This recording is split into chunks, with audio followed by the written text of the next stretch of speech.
안녕하세요. 까칠한 담임쌤입니다. 2026학년도 정시지원 가이드라인 두 번째 시간으로서 사랑하는 자녀를 위해 부모님이 직접 하시는 컨설팅, 정시지원 대학을 어떻게 선별하고 지원하는지 살펴보도록 하겠습니다.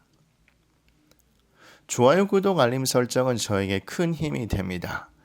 네이버 블로그 까칠한 담임쌤 TV에서 26학년도 정시지원 가이드라인을 다운로드 받으시고 출력하신 후에 이 동영상을 같이 보시길 부탁드리겠습니다. 또 정시지원을 하실 때 활용하신다면 큰 도움 받으시리라 확신합니다. 아울러 아래 설명란 링크를 통해서 26학년도 정시 컨설팅 예약을 진행하고 있습니다. 여러분들의 많은 관심 부탁드리겠습니다. 그럼 먼저 정시 지원에 있어서 가장 중요한 대원칙과 고려사항을 살펴보도록 하겠습니다. 성적표를 받으신 현재 아마도 여러분들은 유튜브나 학원 입시 설명에서 여러 가지 정보를 얻고 계실 겁니다만 망망대해 조각배를 탄 것처럼 공허하고 두려운 마음이 앞서실 겁니다. 왜냐하면 추상적이고 공허한 내용들이 가득하기 때문일 겁니다. 그래서 이번 시간에는 정시지원대학을 고르는 구체적 방법을 살펴볼 예정인데 그 시작점으로 정시지원의 대원칙을 같이 확인하고 넘어가면 좋을 것 같습니다. 진학사와 같은 사이트에서 자동으로 추천하는 대학 또는 전문가들이 추천하는 대학을 고지고대로 받아들이는 것보다는 검색 범위가 매우 넓은 상황에서 종이 배치표나 아니면 고속성장 분석 프로그램을 통해서 가능성 있는 대학을 분석 선별하고 진학사나 텔레그노시스와 같은 사이트를 통해서 꼼꼼하게 분석을 해서 지원하는 것이 동일한 점수로도 좋은 성과를 낼 수 있다는 것을 분명히 기억하시는 게 좋을 것 같습니다. 자, 그러면 고려해야 될 세 가지 사항을 살펴보도록 하겠습니다. 일단 불편한 얘기라는 건 잘 알고 있긴 합니다만 수험생과 학부형님께서는 재수를 할지 안 할지 결정하는 것이 대단히 중요합니다. 개인적으로 저는 재수는 추천하지 않습니다. 그 이유로는 일단 성공 가능성이 낮고 그리고 수험생님들이 앞으로 살아갈 시대는 메디컬이나 계약학과를 빼고 대학 네임밸류가 정말로 중요하지 않은 시대가 올 가능성이 높습니다. 따라서 저는 개인적으로 점수가 안 나왔다 그러면 실리 위주의 대학하고 학과를 선택하는 게 더 좋다고 생각합니다. 또 재수할 때 드는 비용도 꽤 많이 드는 건 알고 계시죠? 근데 의외로 수험생들과 학부모님께서 많이 놓치고 있는 부분은 뭐냐면 수험생의 가장 찬란한 청춘 1년을 소비한다는 것을 의외로 잘 모르십니다. 그래서 저는 이런 이유로 국어하고 수학이 100분이가 85%가 넘지 못하면 재수는 추천하지 않습니다. 근데 제가 이렇게 아무리 강조해도 결국 재수를 선택하시는 분들이 꽤 많겠죠. 그런 분들을 위해서 제가 추천하는 재수 형태는 뭐냐면 학고재수입니다. 학고재수라는 건 뭔지 알고 계시죠? 일단 대학을 등록을 해놓고 2월부터 수업에 출석하지 않고 학사 경고를 받으면서 수업을 하는 통학형이나 기숙형 학원을 다니면서 재수하는 걸 말합니다. 지난 동영상에서도 얘기했지만 독학재수하고 반수는 절대 비추했습니다. 그때도 제가 강조했었죠. 반수에서 꼴랑 4달 공부해서 점수가 오른다? 죄송합니다만 이미 그렇다면 고3 때 점수가 올라야 됩니다. 그래서 독학재수하고 반수는 다시 한번 강조하지만 저는 절대 비춥니다. 그래서 학고재수를 보통 추천을 하는데 그러면 학고재수하면 성적이 오르나요? 그것도 절대 보장을 못합니다. 그래서 만약 재수를 한다면 가슴 아픈 얘기겠지만 수험생과 학부모님 가슴 속에 즉 앞으로 살아가시면서 재수를 하지 않은 거에 대한 후회와 아쉬움을 남기지 않기 위해서 재수를 한다고 생각하시면 좋을 것 같습니다. 이해되시죠? 그 다음에 두 번째 고려사항은 수능 평가 공식 데이터를 다시 한번 상기하는 게 좋을 것 같습니다. 이미 잘 인식하고 계신 것처럼 이번 시험은 국어하고 영어가 대단히 어려웠습니다. 또 표준점수도 우리가 지난번에 표준점수 구간을 나눠서 살펴봤었죠. 그래서 국어 성적이 올해 정시지원의 가장 중요한 핵심 기준이라는 것도 잘 알고 계실 겁니다. 물론 영어가 대단히 어렵게 출제된 것은 맞습니다. 따라서 올해 수시 탈락률이 되게 높다고 얘기하죠. 왜냐하면 최저를 영어 때문에 못 맞춘 친구들이 많으니까. 그런데 죄송하지만 상위권 대학은 영어 1, 2등급 간의 차이가 애매해서 정시에서 영향력은 애매할 가능성이 높습니다. 따라서 국어가 가장 중요한 기준점이 되고 그리고 수학하고 탐구 성적 데이터를 반영해서 세부적으로 조정하면 좋을 것 같습니다. 또 수능 성적에 대해서 우리가 고려해야 될 내용은 이번 올해가 황금 돼지띠 해라서 응시인원이 많이 늘어난 거 잘 알고 계실 겁니다. 따라서 일부 과목을 제외하고 1, 2등급 인원이 증가했다고 우리가 지난번 데이터 분석 동영상에서 확인하셨을 겁니다. 따라서 최상위권을 제외한 어설픈 상위권, 중위권 학생들은 경쟁률이 증가할 가능성이 높습니다. 자, 그러면 이렇게 불수능이라고 또는 다른 애 같은 경우 물수능이라고 해서 난이도 조정을 실패하면 하향 지원 추세가 대단히 뚜렷한데 너무 하향 지원, 즉 안전 위주로만 하지 마시고 일단은 제가 앞에서 얘기했던 것처럼 학고 재수를 감안해서라도 확실한 안전지원 대학 1회는 지원을 하셨으면 좋겠고 상향 지원도 1회 이상은 하셨으면 좋겠습니다. 개인적으로 추천은 안전지원 1회 그리고 상향 지원 2회인데 이건 뭐 성향에 따라 다르실 겁니다. 어떤 분은 안전 상향 그 다음에 적정을 1회 1회 1회 1회씩 하실 수 있긴 하겠지만 어쨌든 그게 어떤 조합이 되든 안전지원 1회 상향 지원 1회는 필수로 하셨으면 좋겠습니다. 그리고 정시 지원 전략을 짜기 위해서 우리가 준비해야 될 몇 가지가 있는데 제가 이 부분을 강조하는 건 뭐냐면 여러분들이 전문가분을 바로 만나 뵙고 컨설팅 하는 거는 그렇게 실익이 크지가 않은 경우가 많습니다. 이분들을 만나기 전에 내가 꼼꼼하게 분석하고 후보를 추려서 가야 이분들을 만났을 때 컨설팅 효과가 극대화될 수 있습니다. 그래서 본인이 미리 좀 꼼꼼하게 분석을 할 필요가 있는데 근데 그걸 혼자 하기는 대단히 어렵죠. 그래서 진학사, 텔레그노시스 같은 정시 합격 예측 서비스 또는 온라인 배치표라고 하는데 그런 사이트를 3개 이상 구매해서 분석을 할 필요가 있을 것 같습니다. 선생님 왜 하나만 사지 않고 3개나 사나요? 중복 지출이 되게 라고 의문을 가지신 분들이 많은데 죄송한 얘기인데 진학사조차도 데이터가 편중돼서 오류가 뜰 수 있습니다. 이땐 진학사가 후졌다 또는 잘못된 사이트다 그게 아닙니다. 그 예로 여러분 알다시피 요새 자율 또는 자유전공의 인원수가 대폭 늘었죠. 따라서 타 학과는 모집 인원이 대단히 많이 감소한 경우가 많습니다. 그래서 5명 또는 10명 이내로 뽑는 경우가 많은데 그런 학과들은 합격 예측 정확도가 떨어지는 경우가 의외로 있습니다. 그래서 진학사도 그런 학과를 클릭해서 확인하셨을 때 인원수가 적으니 데이터 적용할 때 주의하라는 경고창이 뜹니다. 따라서 이렇게 데이터 편중이나 모집 인원의 불균형성으로 일하는 오류를 예방하기 위해서 3개 이상 사이트를 구매해서 중복 확인하는 것을 강추드립니다.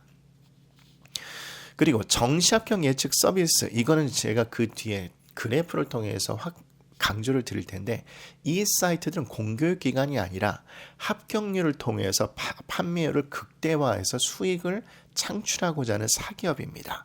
그래서 합격 예상 점수를 산정할 때 대학이 발표한 합격생 하위 70% 학생들을 기준으로 작성하긴 하지만 그 사이트들이 수집한 합격생 데이터 그리고 또 그해 모의 지원을 하는 학생들의 성향을 보고 보정값이라는 걸 반영합니다. 이건 지금 못 알아들어도 상관없습니다. 그 뒤에 제가 설명을 드릴 겁니다. 그래서 하위 합격생의 70% 그리고 보정값까지 반영을 한다면 합격 예상 점수보다 낮은 점수로 분명히 합격할 수 있다는 걸 의미하기 때문에 전제 조건은 다군을 제외한 가나군에서 안전지원을 1회를 하셨다면 상향지원 한 번은 반드시 하셔라. 앞에 한 얘기가 중복된 거죠. 그래서 반드시 하시는데 당연한 얘기겠지만 모집 인원 많은 과 그리고 추합 이동이 많은 과 그리고 너무 낮은 과 그러니까 보통 상향 지원할 때 상향하고 싶은 대학의 제일 끝에 과를 지원하는 경우가 많은데 그러면 또 경쟁률이 터지는 경우가 있습니다. 그래서 중상위권 과를 지원을 해서 상향 지원 요새 이거를 마케팅을 잘 하신 분들은 스나이핑 지원이라고 하시죠. 그래서 이런 것을 노릴 필요가 분명히 있습니다. 그래서 이걸 좀 감안해 주셨으면 좋겠고 그래서 개인적으로 추천은 진학사 텔레그노시스 그리고 고성성장 분석기 이 3개는 반드시 구매를 하셨으면 좋겠는데 여기에 죄송하지만 추가적으로 메가스터디나 이투스 여러분 할인 쿠폰 가지고 계신 사이트가 있겠죠. 그래서 여기 하나 정도를 더 추가해서 4개 사이트를 보시면 좋을 것 같습니다. 그리고 또 죄송한 얘기지만 텔레그노시스는 모든 대학에 나와 있지 않습니다. 합격 예측 서비스에 대해서. 그래서 경기권 인기대학 그리고 직어국 정도, 인서울대학은 당연하겠죠. 의치한수학도 마찬가지고. 그래서 그 정도 나오기 때문에 중하위권 학생들은 이 텔레그노시스는 구매하실 필요가 없을 겁니다. 그래서 요거를 구매를 하셔서 준비를 하시자. 그리고 아울러 이러한 사이트뿐만 아니라 여러 가지 대형 재종반에서도 데이터를 제공하는데 이거를 확보해서 보셨으면 좋겠습니다. 일단 종로학원에서 설명회가 끝났을 겁니다. 근데 그 설명회 동영상을 유튜브에 올려놨거든요. 그래서 거기에서 예약 신청을 하셔서 확인이 되면 정식 지원 전략과 관련된 책자를 받으실 수 있을 겁니다. 이건 제가 설명란 링크에다 달아놓을 테니까 확인하셔서 받으시면 좋을 것 같고, 대성 마인맥도 종이 배치표 물론 PDF로 제공하긴 합니다만 큰 종이 배치표를 제공하니까 이것도 여기 주소 들어가셔서 다운로드 받으시면 될 것 같고, 그 다음에 서울 진로 진학생 정보센터에서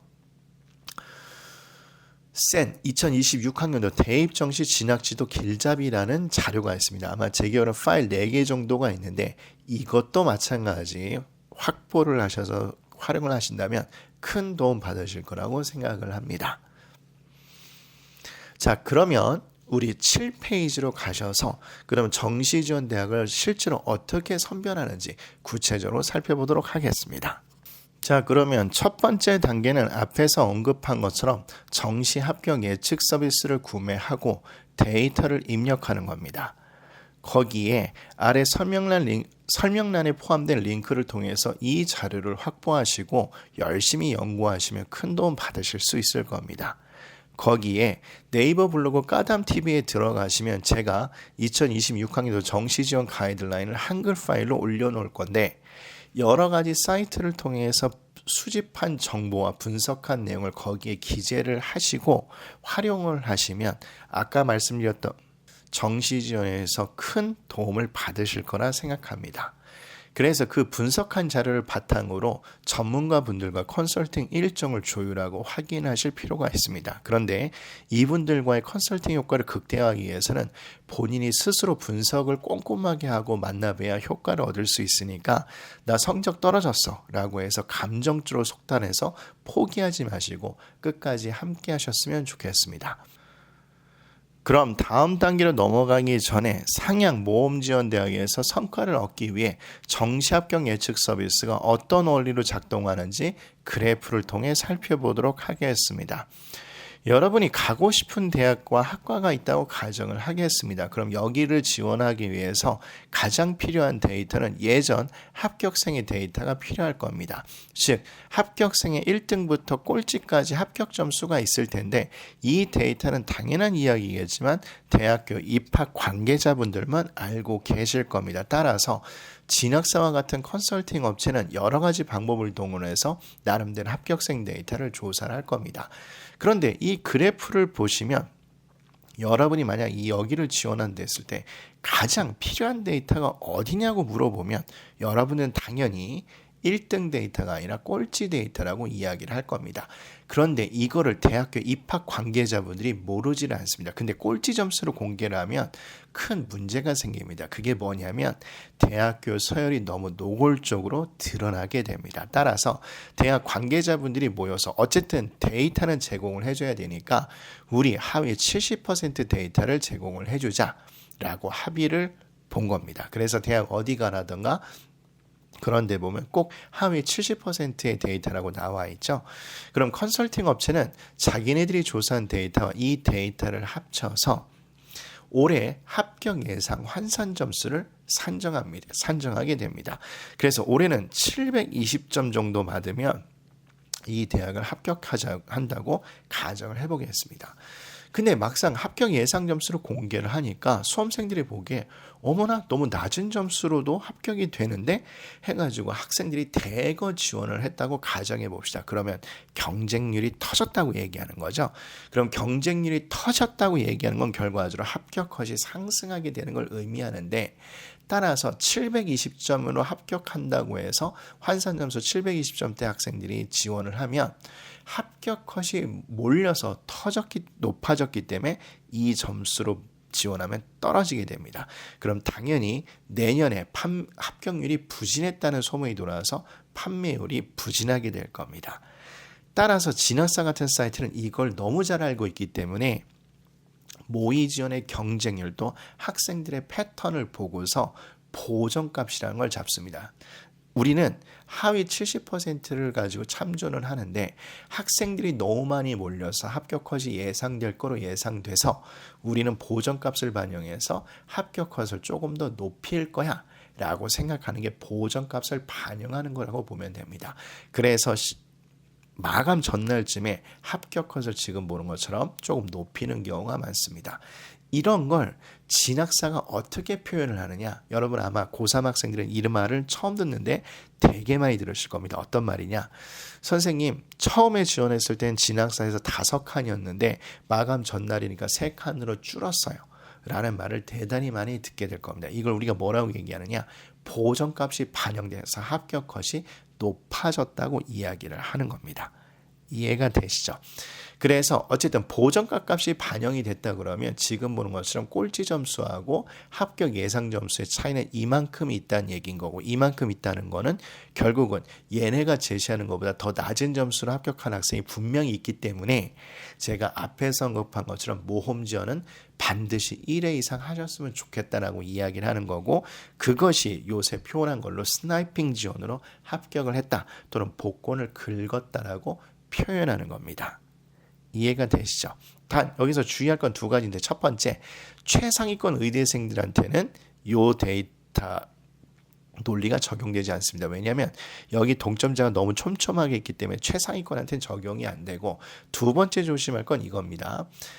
이 업체는 여기서 합격생을 조사를 했는데 어떤 업체는 지금처럼 합격생 데이터 중에서 상위권 학생만 조사가 될 수 있겠죠.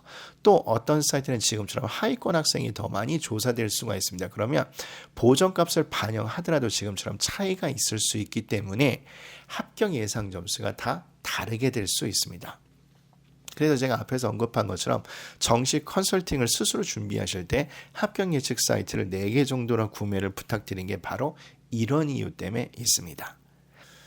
자, 그러면 결론을 정리하자면 온라인 배치표 합격 예상 점수 산정 방법은 대학에서 발표한 하위 70% 데이터에 자기네들이 자체 조사한 데이터를 합산해서 산정을 한다. 그러나 마감 전날까지 보정값을 반영하게 되는데, 보정값이 반영이 되면 합격 컷이 높아지게 되고, 그렇게 되면 나의 합격 가능성이 점점 줄어들게 돼서 심리적 혼란을 일으킬 수 있다고 정리할 수 있을 겁니다. 그래서 제가 앞에서 강조했던 것처럼 확실한 안전 지원을 하나 했다면 반드시 상향 지원은 1회를 하는 게 좋은 성과를 얻을 수 있다. 이렇게 이해를 하실 수 있을 겁니다. 또 이 온라인 배치표에 또 아셔야 될 게 뭐냐면, 우리 학생들 또 부모님들께서 어느 데이터에 초점을 맞추느냐에 따라서 전략을 구성할 수 있습니다. 모든 온라인 배치표는 지금 보는 것처럼 환산 점수 데이터, 모의 지원 데이터, 그러니까 보통 등수를 얘기하는 거죠. 그리고 이걸 직관적으로 이해할 수 있게끔 퍼센테이지를 제공합니다.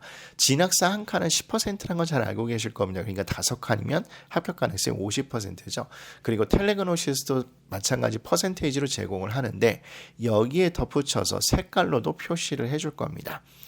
자, 그러면 이 2가지 데이터에서 우리 학생들이 보통 초점을 맞추는 건 이상하게 모의 지원 등수입니다. 이게 되게 현실적으로 도움이 되게 많이 되는 것처럼 보일 겁니다.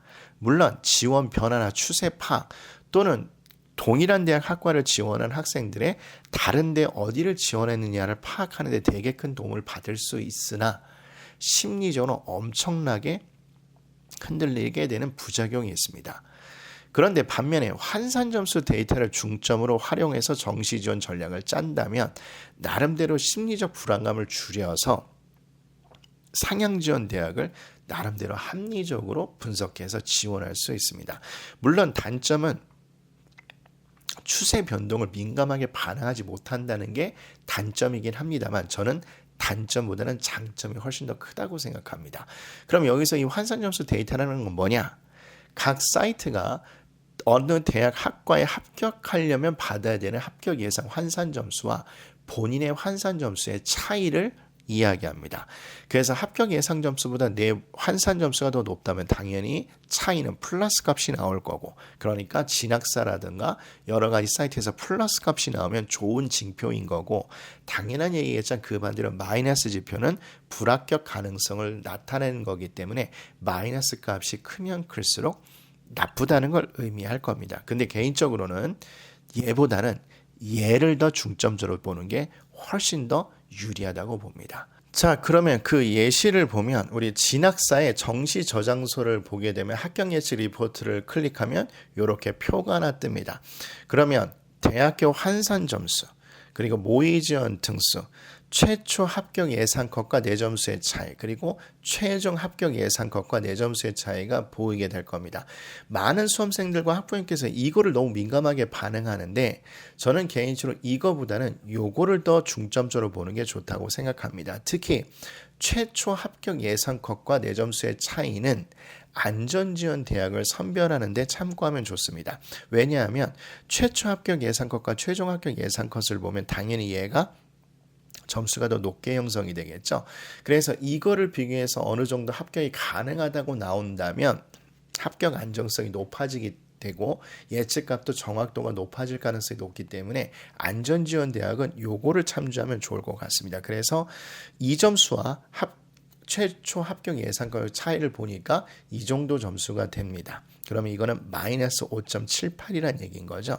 파란색 삼각형 밑으로 한 건 이거는 부정적인 뜻을 얘기합니다. 그리고 반면에 상향 또는 모험 지원 대학을 선별할 때는 최종 합격 예상컷, 이게 문 닫고 들어간 점수니까 이거를 참조하는 게 좋습니다. 그래서 내 점수하고 최종 합격 예상컷과의 차이를 보면 마이너스 1.24. 그러니까 차이가 줄어든 거 확인할 수 있죠. 그래서 요 놈을 보고 참조하면 좋을 것 같습니다. 그런데 이 등수 자료는 그 밑에 더 클릭을 하면 지금처럼 더 자세하게 제시를 해줍니다. 그래서 마치 주식 그래프인 마냥 이렇게 그래프가 나오고 있고, 그리고 이렇게 나의 위치가 나와 있고 최초 컷, 최종 컷을 도식화했는데 정말 많은 학생들이 여기 있는 등수, 그리고 여기 있는 칸, 여기에 너무 집착을 많이 합니다.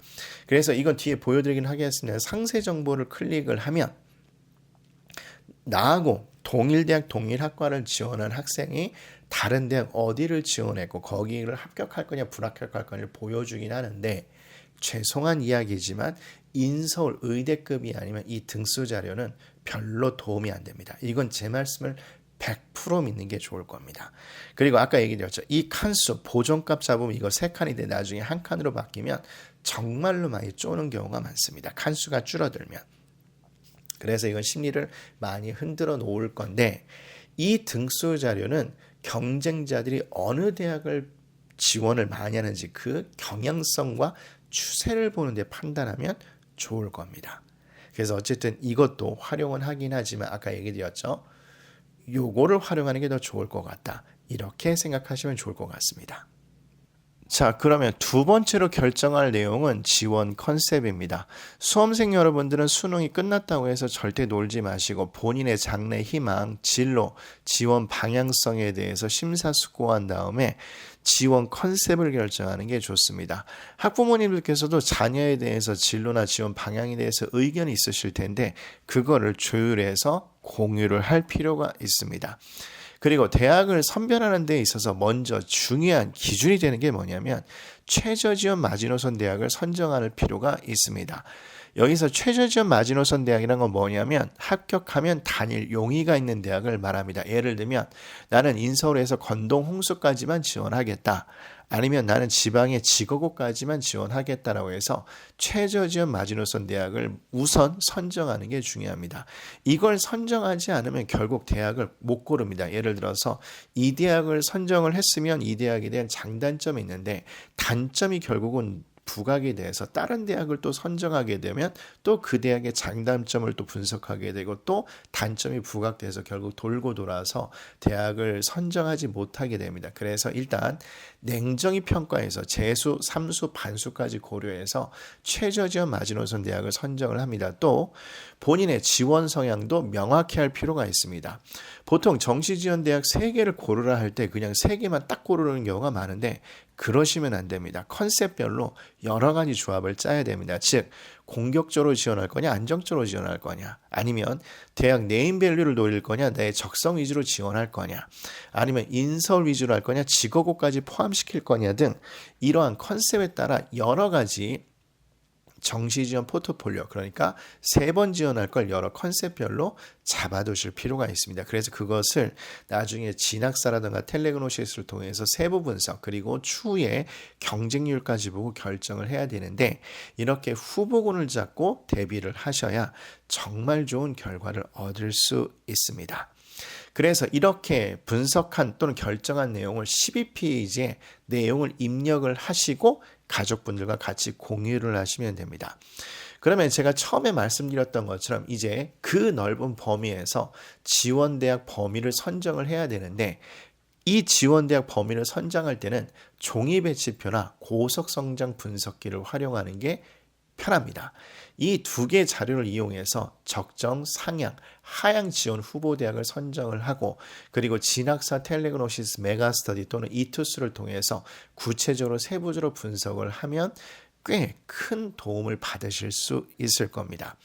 그러면 여기서 종이배치표와 고속성장 분석의 활용법을 설명을 드릴 건데, 먼저 그것을 알기 전에 종이배치표의 단점을 먼저 설명을 드리면, 종이배치표의 단점은 단순 표준점수 총합 또는 100분위 단순 총합을 활용해서 그 점수에 따라 지원할 수 있는 대학을 보여줍니다. 근데 문제는 뭐냐면 반영지표, 예를 들면 상위권 대학은 표준점수하고 100분위를 동시에 반영하거든요. 근데 그 반영지표를 다 반영하지 못하고 또 과목별 반영 비율을 반영하지 못합니다. 그래서 종이배치표는 이게 단점인데, 이 얘기는 종이배치표는 전체적인 대세, 흐름만 파악을 하자, 이렇게 하시면 되고, 그리고 또 성적이 떨어져서 특히 일부 과목을 망친 친구들이 많을 텐데 반영 교과목 수를 확인해서 이용하면 편합니다. 즉 잘 본 친구들은 전 과목을 다 반영하는 대학을 선별하면 좋고, 못 본 친구들은 못 본 과목을 뺄 수 있는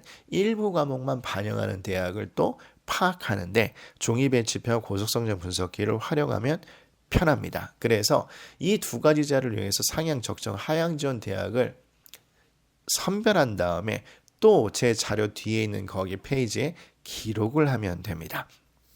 그리고 종이배치표 3장을 나란히 놓고 거기에 지원할 대학을 고른 다음에 가나 다군에서 이 대학을 합격하면 나군에서 이렇게 이동하고 다군에서는 또 이렇게 이동할 수 있겠구나라고 해서 군 이동 가능성도 분석하면 도움을 받을 겁니다. 우리가 보통 이런 걸 라인 잡기라고 하죠.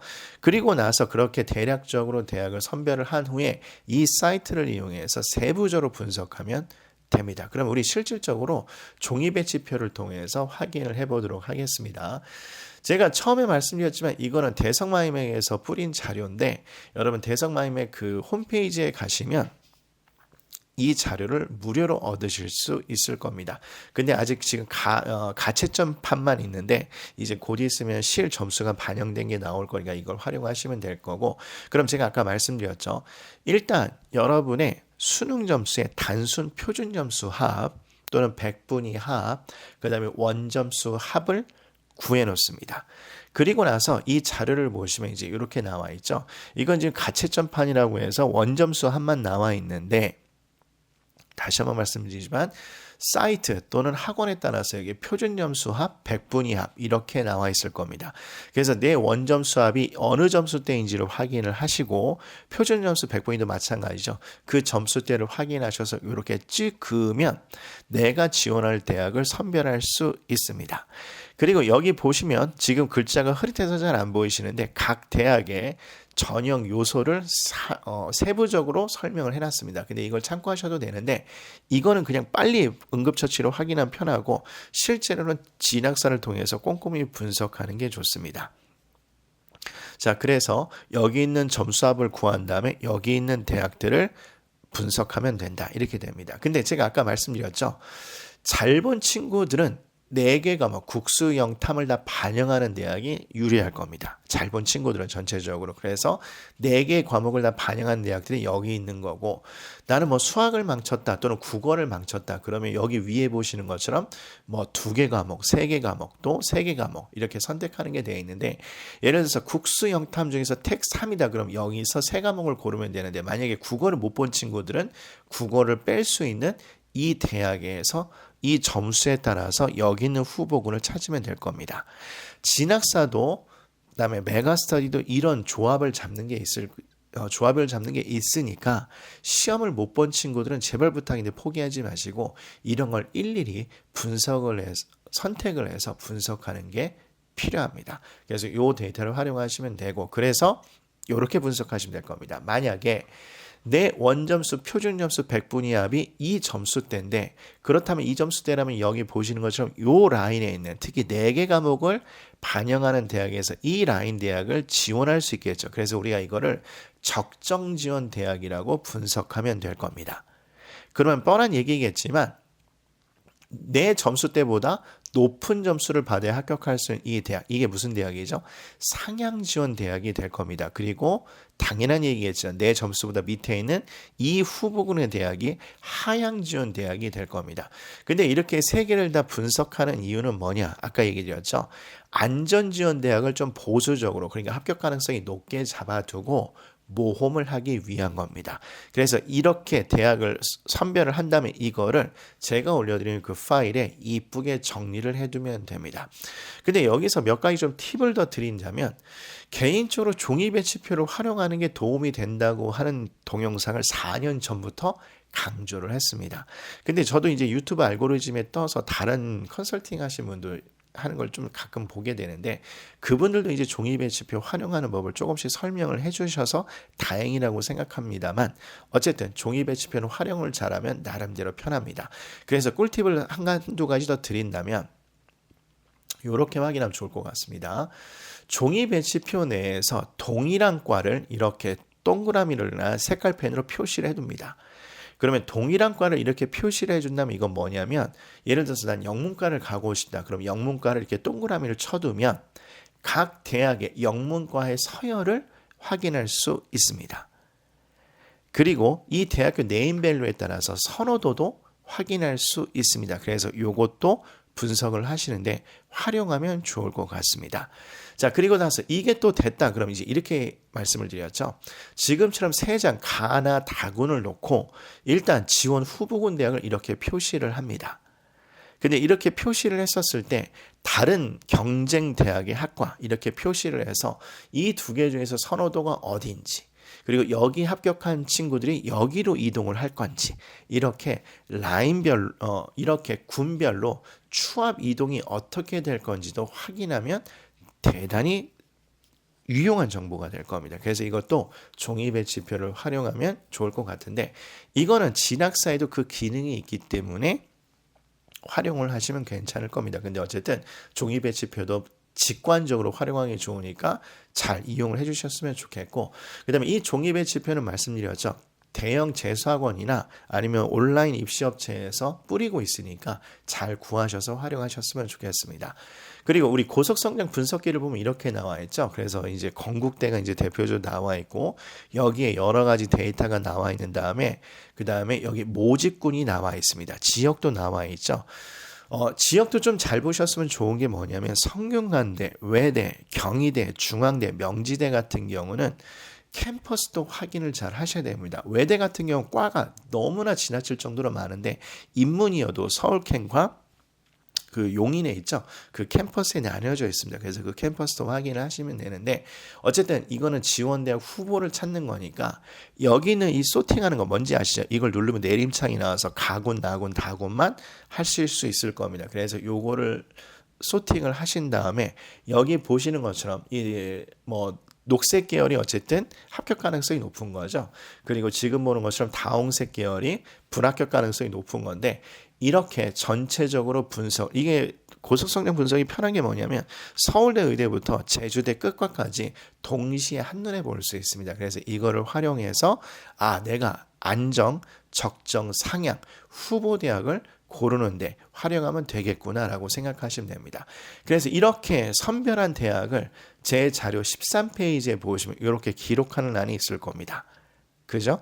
그래서 대학 학과 인원수, 모집 인원이 되게 중요하다고 했으니까 나의 표준 점수 합, 그거보다 높은 점수대, 그거보다 낮은 점수대에서 이렇게 가나다군을 개별적으로 하면 됩니다. 근데 여기서 세부 정보를 할 필요 없습니다. 왜냐? 이거는 전체적인 흐름을 보자고 말씀드렸죠. 그래서 여기서 후보군을 먼저 골라내고 그리고 나서 진학사, 텔레그노시스 그리고 메가스턴이나 이투스를 통해서 세부적으로 분석하면 됩니다.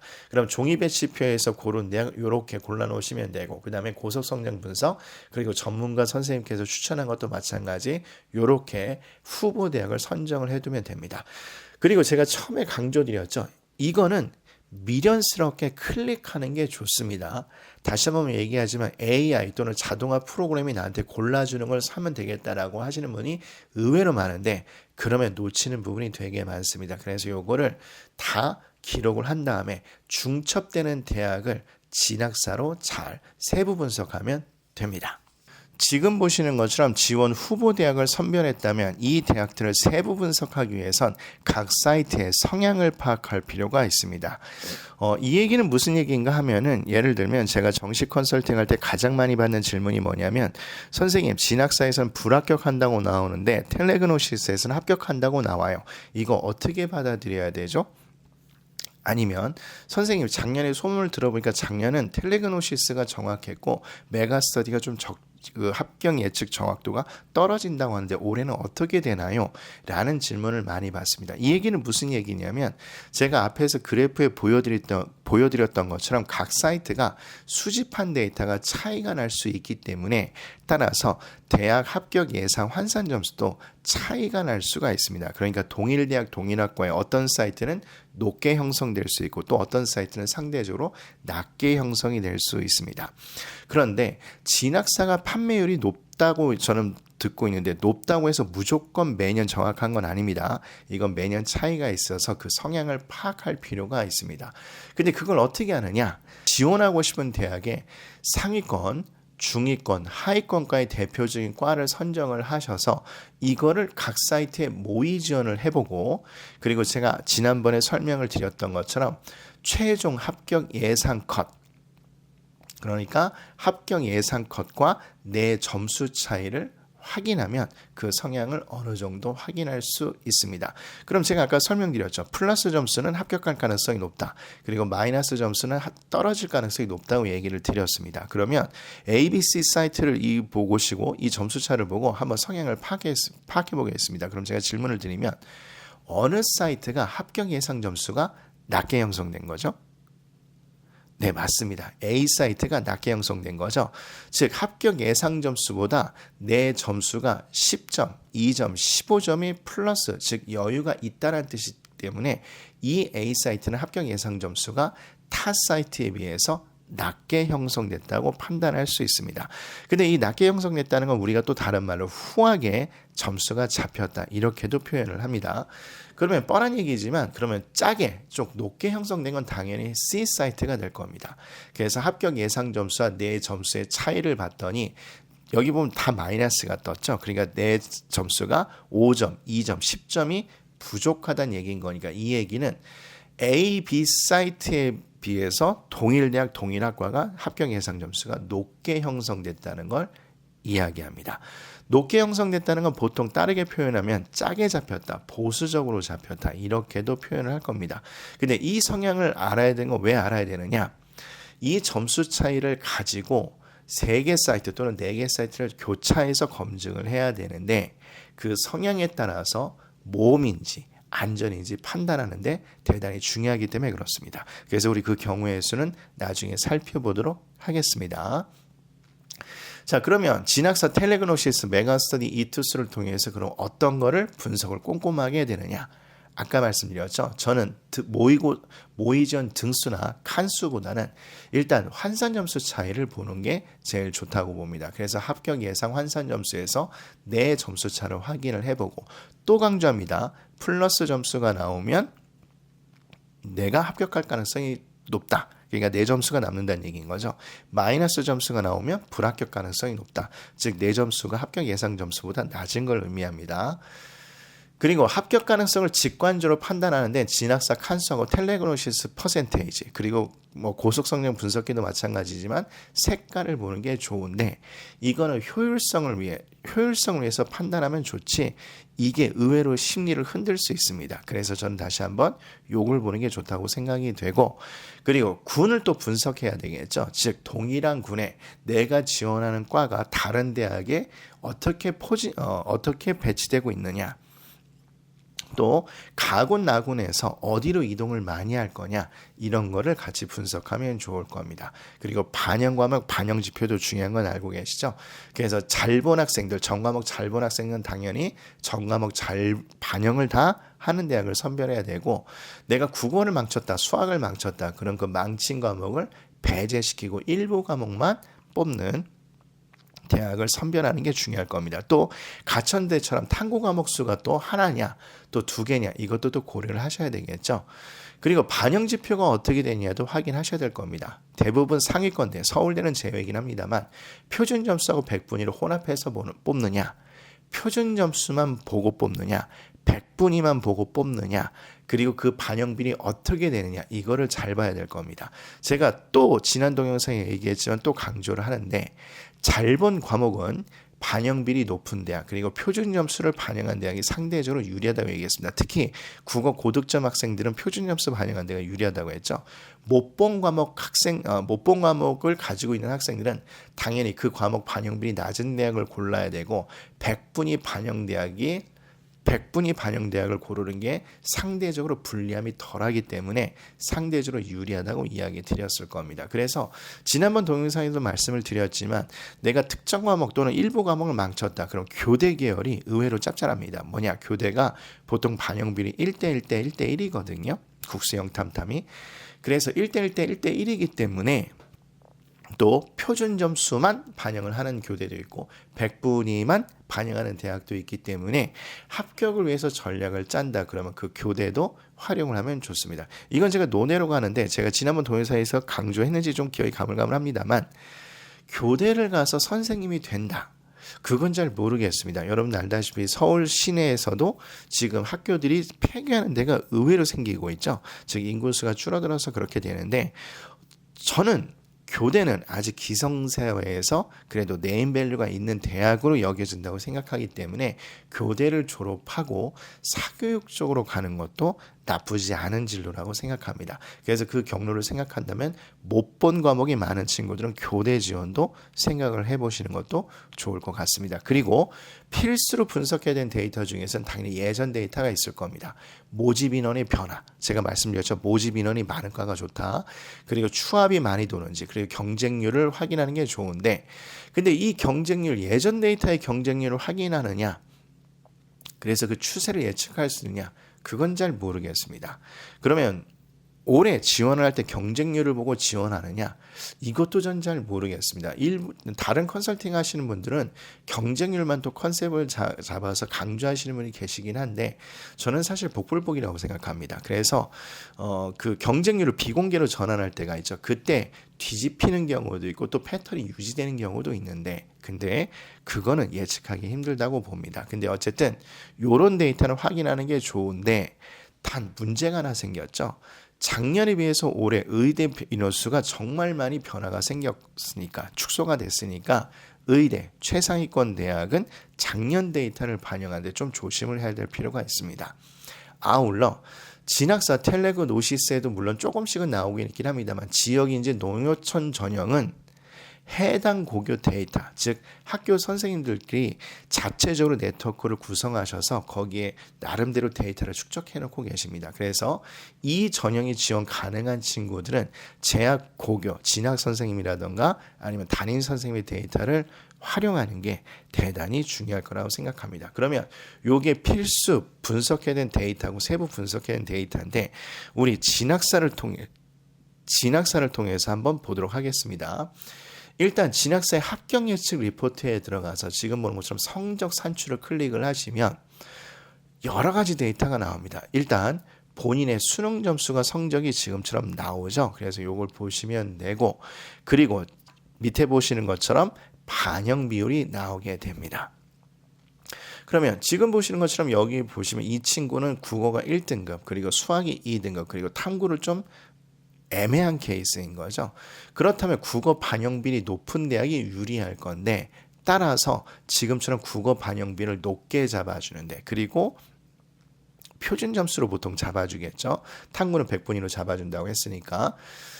그리고 100분위를 우리가 또 또 자체 변환 표준 점수로 반영한다, 이렇게도 표현을 합니다. 근데 어쨌든 이 대학이 나한테는 유리한 대학이구나를 우리는 확인할 수 있습니다.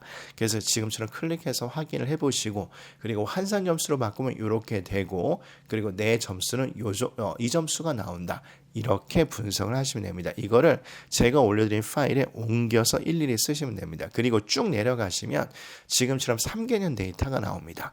일단 이 관은 군 이동은 없었죠. 작년, 재작년, 3년 전에도 가군이었고, 모집 인원도 1명 있습니다. 1명. 그러니까 모집 인원도 거의 없었는데 경쟁률은 좀 애매하죠. 그래서 경쟁률은 패턴을 이게 퐁당이죠. 그래서 작년에는 높았고 재작년에는 낮았고 또 3년 전에 높았으니까 퐁당 때문에 올해는 경쟁률이 좀 떨어질 거다라고 예측하는 건 저는 복불복이라고 생각합니다. 그건 예측하기 좀 어렵다고 생각은 하고, 아까 얘기 드렸던 것처럼 모집 인원이 어느 정도 있고, 그리고 점수 차를 보는 게 더 좋다고 보는데, 근데 사실 이건 모집 인원이 많은 건 아닌 거죠. 제가 지난번에도 강조했습니다만 자율 전공 때문에 이제 모집 인원이 되게 많이 줄었기 때문에 감안을 하셔야 될 건데, 그래서 그런지 몰라도 추합이 3년 중에서 2년은 많이 돌진 않았습니다. 한 바퀴 정도밖에 안 돈 거죠. 그리고 재작년에는 많이 돌았는데, 재작년에는 많이 돌고 올해는 조금 돌았기 때문에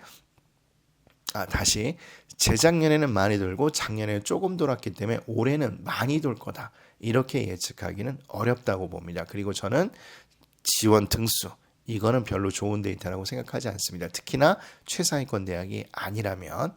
그래서 이런 것을 세세하게 다 분석을 하고 기록해서 정리를 해야 됩니다. 아셨죠? 그리고 나서 추가적으로 분석해야 될 데이터가 있는데, 아까 얘기 드렸습니다.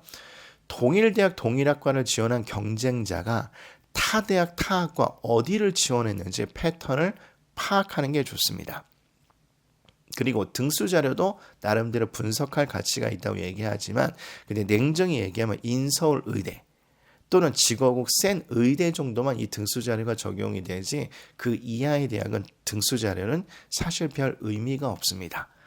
따라서 이 등수 자료와 그 다음에 경쟁자가 타 대학 어디를 지원하고 그 다음에 합격을 할 거냐, 그것도 확인할 수 있는데, 그거는 일일이 세서 예측하기보다는 대부분의 학생들이 이 대학을 지원했구나, 또 어디로 많이 합격해서 이 대학으로 많이 빠질 확률이 높겠구나, 이 정도로 분석해 주면 좋을 것 같습니다. 또 가슴 아픈 얘기는 이건데, 중하위권 학생들이 의외로 온라인 배치표 사이트를 이용해도 데이터를 못 얻는 경우가 많습니다. 일단 중하위권 학생들은 죄송한 얘기지만 시험도 망쳤는데 또 돈을 추가적으로 해서 결제를 해서 이걸 확인해? 그렇게 생각을 안 한 친구들이 의외로 많습니다. 그래서 일정 대학 이하의 대학을 검색을 해보시면 자료가 없어서 예측값을 제공하기 어렵다라고 경고창이 뜨는 경우가 있습니다.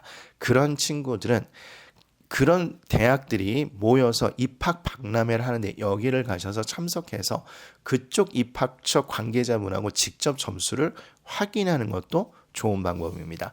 요새는 그런 수준 대학이 학생들을 모집하는 데 혈안이 됐기 때문에 의외로 친절하게 알려주는 경우가 많습니다. 또 직접 방문하지 못하면 각 대학 입학처 홈페이지에 합격생의 데이터를 공개하는데 그것을 활용하는 것도 도움을 받을 겁니다. 그래서 요새 제가 마케팅적인 측면에서 보면 잘했다고 생각하시는 분들이 계시는데, 중하위권을 전문으로 하는 컨설팅 사무실도 있습니다. 그런 것도 이용을 해보시는 것도 나쁘지 않다고 생각을 합니다. 그러면 진학사에서 어떻게 판단하느냐? 합격 예측 리포트에서 쭉 내려가 보면 아까도 보여드렸지만 이런 표가 나옵니다. 그래서 이게 내 위치고 최초 컷, 최종 컷, 그러니까 지금 점수 차이가 어느 정도 있는 거죠.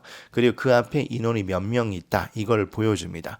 그래서 여기 보시면 1등부터 5등. 그래서 등수가 모이전 등수가 나오죠. 근데 학생들이 이 등수 데이터를 정말로 중요하게 여기는데 또 죄송한 얘기입니다만 극상위권을 제외하고 별로 영향가가 없는 데이터입니다. 이걸 하나하나씩 클릭해서 내 앞에 몇 명이 빠져나간다를 체크하는 게 의미가 없습니다. 왜냐하면 일정 수준 이상의 대학이면 예를 들어서 내가 100몇십 등이 될 수 있는데 그 앞에 일일이 세서 내가 추합이 될 거다. 그렇게 따지는 게 효과가 없습니다. 아까도 얘기 드렸죠. 환산 점수 차이를 보고서 그리고 모집 인원과 그리고 지원하는 과의 상위권이냐 중위권이냐 하위권과를 따져서 하는 게 좋지 이걸 일일이 클릭해서 보는 건 의미는 없습니다. 근데 어쨌든 대신 클릭해서 뭘 확인해야 되느냐. 그래서 상세 정보를 클릭을 하면 지금처럼 요게 뜹니다. 그러면 내 앞에 몇 등이다 그거보다는 나하고 동일대학 동일학과를 지원한 친구들이 건국대를 지원했고 동국대를 많이 지원을 했다. 또 다군에도 동국대를 많이 지원을 했다. 이렇게 패턴 또는 흐름을 파악하면 좋습니다. 근데 여기 보시는 것처럼 이 친구는 동국대 최초 합격이 될 확률이 높다고 데이터가 나와 있죠. 그래서 얘는 빠져나갈 거다. 이렇게 생각을 하는 게 아닙니다. 왜냐? 건국대하고 동국대 냉정히 따지면 여러분 잘 아시다시피 동국대보다는 건국대를 조금 더 높게 쳐줍니다. 입시 시장에서는. 그래서 여기는 불합격이긴 한데 여기를 합격이라 가정했을 때 건국대 동국대를 붙으면 동국대를 빠져나갈 거다. 이렇게 예상은 안 할 겁니다. 그래서 어쨌든 정밀하게 빠져나갈 거라고 계산하기보다는 나하고 같은 대학 같은 학과를 지원한 친구들이 이런 데를 보통 많이 지원을 했고 여기가 붙으면 이동을 하겠구나라고 해서 대략적인 흐름만 파악하면 될 겁니다. 그래서 이렇게 세부적으로 분석한 내용을 18페이지 지금 보시는 것처럼 정시지원 후보 대학 페이지에 일일이 다 기재를 해놓고 분석을 하면 됩니다. 그래서 보시는 것처럼 대학교명, 과, 모집 인원수, 모집 인원이 되게 중요하다고 말씀드렸죠.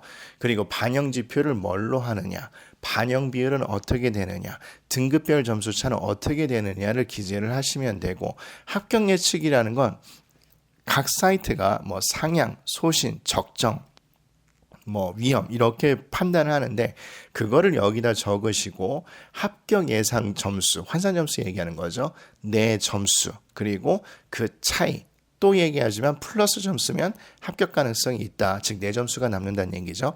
마이너스 점수면 불합격 가능성이 높다. 내 점수가 모자란 걸 얘기할 겁니다. 또 진학사에서 3개년 데이터로 적용했을 때 합격할 거냐 불합격할 거냐를 알려주고 있는데 그 결과도 여기에 쓰시면 됩니다. 그리고 3개년 데이터 쓰시면 되고 그리고 기타 내용 가산점을 반영할 거냐 가산점 반영하냐 안 하냐 탐구 가산점이 있느냐 이런 걸 이야기할 겁니다. 그리고 여기 괄호에는 탐구 과목 수를 쓰면 됩니다. 그래서 2과목 보냐 1과목 보냐 이런 거 쓰면 되고 그리고 변경사항 즉 군 이동이 있느냐 신설과냐 아니면 통합을 했느냐 쓰시면 되고 이 과를 왜 썼는지 왜 지원하는지 전략적 의의를 여기다 쓰시면 될 겁니다. 그래서 이렇게 가나 다군의 후보 대학을 골랐으면 그러면 어떻게 정하는지 같이 살펴보도록 하겠습니다. 우리가 앞에서 사이트 성향을 분석했는데 그 패턴을 그대로 좀 가정해서 이어가겠습니다. 즉 A 사이트가 점수가 가장 후하게 잡았고 그러니까 합격 예상 점수가 낮게 잡혔다는 얘기인 거죠. 그리고 C 사이트가 가장 합격 예상 점수가 높게 잡혔다. 즉 보수적으로 짜게 잡혔다고 가정을 이어나가겠습니다. 그리고 이 점수 차의 전제 조건은 환산 점수 700에서 800점대를 이야기하는데 여기서 조금 위험하지만 꿀팁을 하나 드리자면 환산 점수가 700에서 800점대라면 마이너스 2, 3점 점수 차이 근데 거기에 모집 인원이 많고 중상위권과라면 상향 지원 또는 스나이핑 지원 학과로 괜찮다고 생각합니다. 단 전제 조건은 안전지원 대학이 확실히 하나 있어야 됩니다. 다시 한번 환산 점수 700에서 800점대에 모집 인원이 많고 중상위권과에서 마이너스 2, 3점 차이가 나면 나도 스나이핑 지원 후보 대학으로 저는 괜찮다고 생각합니다.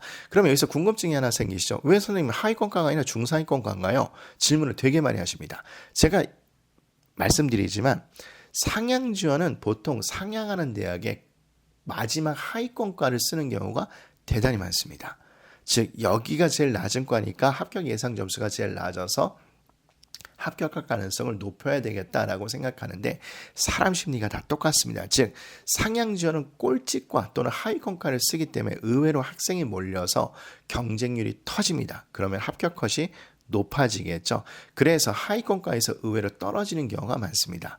그래서 오히려 중상위권과를 노리고 그리고 그 중상위권과는 또 다른 높은 대학으로 합격해서 이동하는 경우가 많기 때문에 추합률도 높아져서 중상위권을 쓰는 게 좋습니다. 어쨌든 이렇게 생각을 하시면 되는데 근데 제가 말씀드렸죠. 700에서 800점대 마이너스 2, 3점이면 합격할 가능성이 있다라고 얘기를 드리는데 이거를 수험생과 학부형들께서 모든 대학에 다 적용하십니다. 예를 들면 선생님 저 이 대학 했는데 마이너스 0.5점 나왔어요. 그럼 이거 써도 되는 거잖아요. 근데 그렇게 하지 마시고 반드시 환산 점수대를 보셔야 됩니다. 제가 이거의 전제 조건은 700에서 800점대였습니다. 그러면 어떤 대학은 환산 점수가 300점대가 있는데 그럼 300점대하고 700점대는 지금 보는 것처럼 약 2배 이상 차이가 나죠. 그래서 300점대 환산 점수 대학에서 점수 차이에 곱하기 2.1이나 2.2를 하면 좋습니다. 물론 2.5를 하셔도 되고 아니면 환산 점수 대가 100점일 때가 있는데 그럼 그런 대학은 뻔하거든요. 보통 점수 차이가 0점 몇으로 표기가 될 건데 그럼 거기에는 곱하기 7이나 8을 해서 그 점수 차이에 비율을 적용하셔서 여기에 적용을 하시면 됩니다. 이해되셨죠? 자, 그럼 우리 한번 경우의 수를 따져볼까요? 700에서 800점대 마이너스 3점을 다 넘어섰습니다. 그리고 3개 사이트가 다 부정값을 보여주고 있죠. 이런 대학은 불합격이 될 가능성이 높습니다. 이해되시죠? 그 다음에 이 대학, 여기는 마이너스 3점대 아니죠. 그래서 모집 인원이 많고 중상위권과라면 저는 여기도 대단히 위험할 수 있긴 하겠지만 상향 지원으로 쓸 후보로 생각은 합니다. 근데 여러 가지 변수를 보시긴 하셔야 됩니다. 그리고 지금처럼 한 사이트는 긍정값, 한 사이트는 부정값. 근데 이건 0점이죠. 근데 어쨌든 두 개 사이트가 긍정값, 물론 저는 여기 하나라고 표기했지만 어쨌든 마이너스 점수가 아니기 때문에 이런 거는 꽤 적절한 소신지원 대학으로 좋다고 봅니다. 이런 대학이 보통 추합으로 많이 붙습니다. 그래서 보통 스나이핑 지원이 요때에서 많이 형성이 됩니다. 이해되시죠?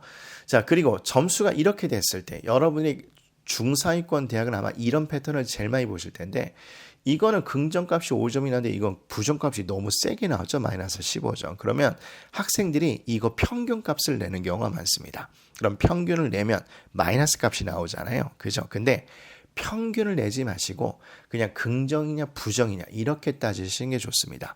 그래서 긍정값 하나, 부정값 하나, 그리고 이것도 살짝 긍정값이기 때문에 저는 이 대학까지도 소신지원 또는 스나이핑 지원 후보군으로 뽑기는 합니다.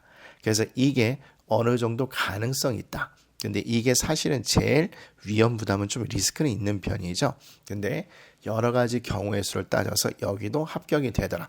그래서 요새 유튜브에서 아마 썸네일에 이런 거 많이 보셨을 겁니다. 진학산이 3칸임에도 불구하고 합격하는 이유. 그런 게 바로 보통 이런 대학을 의미합니다. 그리고 3개 사이트에서 긍정값이 잡혔을 때 그리고 점수 차이가 어느 정도 여유가 있을 때 그럼 요거는 안전지원이 될 건데 단언하지만 안전지원 대학은 여러분이 마음에 안 드는 대학일 가능성이 높습니다. 왜냐? 내 점수가 좀 아깝다고 생각을 하니까 가기 싫어하실 거예요. 그래서 제가 처음에 말씀드렸죠. 최저 지원 마지노선 대학을 반드시 결정을 하셔라. 그래서 이런 대학 중에서 안전지원 대학을 하나 꼭 쓰시는 게 좋습니다. 단 다군에서는 플러스가 나와도 다군에서는 안전지원을 잡으면 위험합니다. 왜냐하면 난이도 조절이 안 돼서 하향지원 추세가 뚜렷할 경우에 이 예측값이 틀리는 경우가 의외로 많습니다. 그래서 안전지원 대학은 반드시 가나군에서 찾자. 이렇게 설명을 드립니다. 그래서 이렇게 분석을 하신 다음에 전문가분들과 상담을 하시면 그 상담의 효과를 극대화시킬 수 있습니다. 그리고 나서 그분들 의견까지 반영해서 최종 지원 대학을 컨셉별로 몇 개 구성을 해 놓으시고 그리고 원서 접수하는 날 경쟁률까지 보시고 나서 지원하면 좋을 겁니다. 근데 제가 아까도 강조드렸죠. 저 경쟁률 예측은 개인적으로 어렵다고 생각합니다. 그래서 그냥 아예 첫날 지원해서 차라리 내가 스스로 경쟁률을 높여서 후발주자들이 지원을 망설이게 하자라는 게 저는 사실은 개인적으로 전략 나쁘지 않은 전략이라고 생각합니다. 근데 뭐 경쟁률 파악 후에 마지막 날 지원하는 것도 여러분 선택이십니다.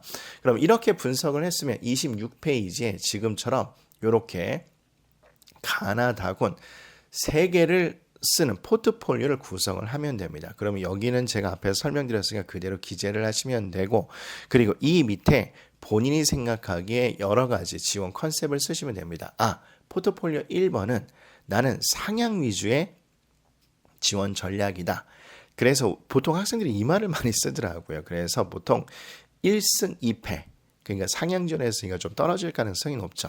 이렇게 되는 거고 나는 이 지원은 적정 위주로 했다. 그래서 이 3개 중에서 1승 1무 1패 하나는 확실히 되고 하나는 확실히 떨어질 것 같은데 하나가 될 것 안 될 것 이렇게 좀 아리송하다 이렇게 표현을 할 겁니다. 그리고 가나다군 지원 대학 중에서 안전 지원 대학은 여기고 상향 지원 대학은 여기다 이렇게 하고 지원 컨셉 이거는 뭐 인서울 위주의 대학 아니면 대학교 네임밸류 위주 대학 이렇게 컨셉을 하셔서 포트폴리오 몇 개를 작성하시고 그리고 원서 접수한 날 이 중에서 하나를 택해서 지원을 하시면 같은 성적으로도 최상의 성과를 얻는 그런 지원이 될 겁니다. 꽤 긴 동영상이었습니다만 이 내용을 반복해서 보시고 숙달하신 다음에 적용하셔서 정시 지원 후보 대학을 고르셨으면 좋겠습니다. 궁금한 점 있으시면 댓글을 달아주시면 제가 열심히 답글을 드리도록 하겠습니다. 그리고 이 과정이 제가 진행하는 컨설팅 과정이라고 생각하시면 됩니다. 그래서 이번 정시 컨설팅도 많은 관심 부탁드리겠습니다. 이번 입시에서 좋은 성과 얻으시기를 진심으로 기원합니다. 감사합니다.